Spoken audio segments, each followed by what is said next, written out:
Hello everyone, I hope you all are doing great. आज से हमने सोचा है कि लीगल पेडागोजी पे एक स्टैटिक जीके की एक कंसाइज सीरीज स्टार्ट की जाए, क्योंकि स्टैटिक जीके हर लॉ एंट्रेंस में बहुत ही क्रूशियल रोल प्ले करती है। साथ ही साथ इसका नेचर इतना वास्ट होता है कि हर चीज़ याद रख पाना बहुत डिफिकल्ट हो जाता है। सो आई होप इस सीरीज के थ्रू आपको चीज़ें याद रख पाने में कुछ मदद मिले। सो इस सीरीज की हम स्टार्टिंग करेंगे मॉडर्न हिस्ट्री से, जिसकी पहली वीडियो में हम देखेंगे advent of Europeans in India. ये जो एडवेंट वर्ड है, इसका मीनिंग होता है अराइवल। तो इसमें हम दो चीज़ें पढ़ेंगे कि किस ऑर्डर में यूरोपियंस हमारी कंट्री में आए, एंड दूसरी चीज़ उसका हमारे ऊपर क्या इम्पैक्ट रहा। जब कोई भी कंट्रीज पावरफुल कंट्री अपनी नेबरिंग कंट्री में जाके अपनी कॉलोनीज इस्टेब्लिश करती हैं और वहाँ से ट्रेड को एक्सपैंड करती है ताकि अपनी कंट्री को इकोनॉमिकली बूस्ट कर पाए, तो इस प्रोसेस को हम कॉलोनियलिज्म बोलते हैं। तो जितनी भी यूरोपियन कंट्रीज थी, उन्होंने आके अपनी थोड़ी थोड़ी कॉलोनीज बनाई और उनको एक्सपैंड करना स्टार्ट किया, तो उन्होंने हमारी कंट्री में कॉलोनियलिज्म किया। इसके पीछे क्या रीजंस थे? वो पहला रीजन है अपनी कंट्री की इकोनॉमी को बूस्ट करना।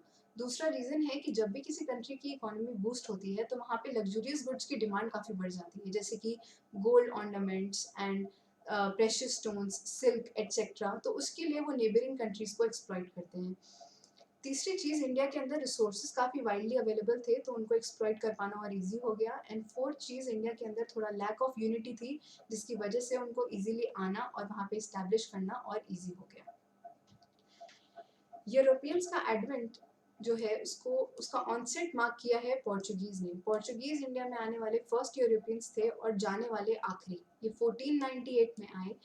ये जो सी रूट है जिसके थ्रू ये आए हैं, वो वास्को डिगामा ने उसको डिस्कवर किया। ये बहुत इंपॉर्टेंट है कि ये सी रूट किसने डिस्कवर किया, तो वो वास्को डिगामा ने किया। उसके बाद क्वेश्चन आता है कि सी रूट ही डिस्कवर क्यों किया, लैंड रूट के थ्रू क्यों नहीं आ गए। उसके पीछे एक बहुत स्ट्रॉन्ग रीज़न है कि जो ऑटोमन एम्पायर है वो इतना पावरफुल था कि अगर लैंड रूट के थ्रू एशिया से यूरोप सामान ले जाया जाता तो बीच में टैक्सेस इतने हाई पे करने पड़ते कि गुड्स उनको काफ़ी एक्सपेंसिव पड़ते। इसके लिए एक ऑल्टरनेटिव रूट को डिस्कवर करने की नीड आई, और उसी की वजह से एक सी रूट डिस्कवर किया जो कि वेस्टर्न यूरोप से एशिया को कनेक्ट कर रहा था via Cape of Good Hope. तो जो फर्स्ट फैक्ट्री है वो पोर्चुगीज ने कैलिकट में स्टैब्लिश करी इन 1500 during the rule of Zamorin. ये जो फैक्ट्रीज हैं, ये फैक्ट्रीज प्रोडक्शन यूनिट्स नहीं होती, ये स्टोरेज यूनिट्स होती हैं। इन फैक्ट्रीज में प्रोडक्शन का काम ना करके स्टोरेज किया जाता है। इनको ज़्यादातर कोस्ट लाइन के पास ही रखा जाता था ताकि ट्रांसपोर्टेशन में काफ़ी मदद मिल पाए। दूसरा नाम जो बहुत इंपॉर्टेंट है वो है फ्रांसिस डी अल्मेडा का। ये फर्स्ट पोर्चुगीज गवर्नर थे इन इंडिया। दूसरी चीज़, ये ब्लू वाटर पॉलिसी लाए थे। ब्लू वाटर पॉलिसी क्या है? इसमें इन्होंने बोला कि हमें टेरिटोरियल एक्सपेंशन करने की ज़रूरत नहीं है, हमें सुप्रीमेसी ओवर द सी इसको इस्टेब्लिश करना चाहिए। इसके थ्रू इन्होंने एक लाइसेंसिंग सिस्टम स्टार्ट किया, जिसमें Arabian Sea and Indian Ocean में इन्होंने अपनी ट्रेड मोनोपोली इस्टेब्लिश कर ली। पहले पोर्चुगीज़ की कैपिटल कोचिन थी, बाद में उसको शिफ्ट करके गोवा कर दिया गया। तो इसी तरह पोर्चुगीज़ ने इंडिया के अंदर अपना ऑनसेट स्टार्ट करा, एक शुरुआती कदम रखा, जिससे यूरोपियन एक एरा स्टार्ट हो गया इंडिया में। सेकंड जो आए थे वो थे डच। डच 1602 में Dutch east India company establish हुई, और 1605 में मसौलीपट्टनम इन आंध्र प्रदेश में इन्होंने अपनी पहली फैक्ट्री स्टैब्लिश करी। इनका मेन पर्पस एम्पायर एक्सपैंड करना बिल्कुल नहीं था, इनका मेन पर्पस था ट्रेड करना और ज़्यादा से ज़्यादा ट्रेड एक्सपैंड करना। इन्होंने Indigo, silk, rice, opium etcetera जैसे गुड्स में अपना जो ट्रेड है उसको काफ़ी एक्सपैंड करा। लेकिन क्या रीज़न था कि डच इतना ईजीली हार गया और ब्रिटिश अपने आप को एक्सपैंड कर पाया? इनके बीच में एक बैटल हुआ, बैटल ऑफ बिडेरा। ये बहुत लंबा बैटल चला, 7 ईयर्स। इनके बीच में बहुत लंबी राइवलरी थी डच एंड ब्रिटिश के बीच में, जो कि बहुत लंबी चली, और उसको इस बैटल ने एंड किया। इस बैटल के एंड से दो परिणाम निकल के आए। वो ये थे कि डच ने इंडिया से अपने आप को विड्रॉ कर लिया, और ब्रिटिशर्स ने इन रिटर्न इंडोनेशिया से अपने आप को विड्रॉ कर लिया। डच को इससे क्या फ़ायदा हुआ? डच का मेन जो ट्रेड था वो इंडोनेशिया से हुआ करता था, तो वो अब विन विन सिचुएशन में थे, तो इसके बीच में इनमें अग्रीमेंट हो गया। फिर हम पढ़ते हैं ब्रिटिशर्स के बारे में। जो क्वीन एलिजाबेथ वन थी, उन्होंने ट्रेड मोनोपोली राइट्स दे दी ईस्ट इंडिया कंपनी को। तो जब ये हुआ तो ईस्ट इंडिया कंपनी की तरफ से कैप्टन हॉकिंस 1609 में जहांगीर के कोर्ट गए उनसे परमिशन लेने के लिए कि हम अपनी वहाँ फैक्ट्रीज इस्टेब्लिश कर पाएँ, जिसके लिए उन्होंने मना कर दिया क्योंकि उस वक्त पोर्चुगीज़ का इन्फ्लुएंस काफ़ी ज़्यादा था, उसके अंडर उन्होंने उन्हें मना किया।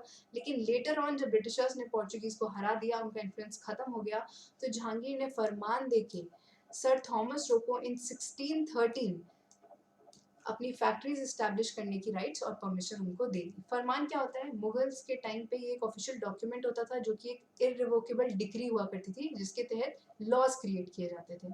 फर्स्ट फैक्ट्री ब्रिटिशर्स ने सूरत में इस्टेब्लिश करी, कैलकाटा को कैपिटल बनाया गया।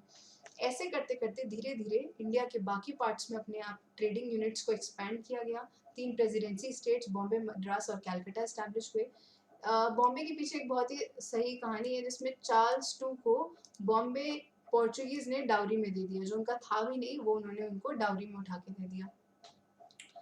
फिर आते हैं डेन्स। डेन्स के बारे में हमने इसलिए ज़्यादा नहीं पढ़ा है क्योंकि डेन्स ने अपने आप को बहुत ज़्यादा एक्सपैंड नहीं करा। बहुत इजीली जो डैनिश ईस्ट इंडिया कंपनी थी, उन्होंने अपने आप को बेच दिया ब्रिटिश ईस्ट इंडिया कंपनी को और वो अपनी वापस कंट्री चले गए। उसके बाद आते हैं फ्रेंच इन 1664। फ्रेंच ने भी अपनी फर्स्ट फैक्ट्री ब्रिटिशर्स की तरह सूरत में इस्टेब्लिश करी और पौंडीचेरी को अपना सेंटर बनाया। हर यूरोपियन ने अपना कोई ना कोई सेंटर चुना है, ऐसे ही फ्रेंच ने पौंडीचेरी को चुना। फ्रेंच ने भी सोचा कि हम अपने आप को एक्सपैंड करते हैं, लेकिन एक्सपैंड करने में असफल रहे। वो क्यों डिफीट हो गए? क्योंकि 3 कार्नेटिक वॉर्स जो हुई, उसमें ब्रिटिशर्स ने बहुत ही आराम से फ्रेंच को हरा दिया और वो अपने आप को एक्सपैंड नहीं कर पाए और पौंडीचेरी में ही कन्फाइंड रहे। जो थर्ड बैटल थी, थर्ड कार्नेटिक वॉर थी, उसी का नाम है बैटल ऑफ वैंडीवॉश। अब आपने पूरा देख के आपको लगा होगा कि ब्रिटिशर्स ही क्यों इतने सक्सेसफुल रहे, क्यों धीरे धीरे बाकी यूरोपियंस फेड अवे हो गए और ये फेड नहीं हो पाए। उसके पीछे रीजन है कि जो ब्रिटिश ईस्ट इंडिया कंपनी थी, उसकी ऑर्गेनाइजेशनल स्ट्रक्चर जो है वो काफ़ी पुट फॉरवर्ड था। वो पहले से ही उनको चलाने वाला एक बोर्ड ऑफ डायरेक्टर्स था। बोर्ड ऑफ डायरेक्टर्स का प्रॉपर इलेक्शन हुआ करता था। उनकी कंट्री में एक स्टेबल गवर्नमेंट थी, तो जिसकी वजह से उनकी जो ईस्ट इंडिया कंपनी है वो काफ़ी एफिशिएंटली वर्क कर पाती थी। दूसरा, उनके पास एक नेवल सुपीरियॉरिटी थी, यानी कि उनके पास काफ़ी अच्छी इक्विपमेंट्स थी, तो उनके पास एक सुपीरियॉरिटी थी, सी सुपीरियॉरिटी, सी सुप्रीमेसी, जिसकी वजह से वो बेटर परफॉर्म कर पाए। थर्ड, इंडस्ट्रियल रेवोल्यूशन को ब्रिटिशर्स को काफ़ी जल्दी हिट किया as compared to other European nations, जिसकी वजह से वो बेटर तरीके से रिसोर्सेज का यूज़ कर पाए और मैन्युफैक्चरिंग में ज़्यादा एक्सपैंड करने की वजह से उनकी इकोनॉमी काफ़ी ग्रो कर पाई। एंड फोर्थ पॉइंट है कि उनके पास मिलिट्री जो थी वो काफ़ी ज़्यादा स्किल्ड थी, वेल ट्रेन थी एंड वेल डिसिप्लिन थी, जिसकी वजह से वो इजीली वॉर्स वगैरह जब होते थे तो डिफीट कर दिया करते थे अपने ऑपोजिशन को और अपने आप को इस्टेब्लिश कर दिया। आई होप ये वीडियो आपको अच्छी लगी हो। अगर आपके कोई भी सजेशंस हैं तो आप कमेंट सेक्शन में ज़रूर बताएं और वीडियो को लाइक करना ना भूलें। Thank you so much.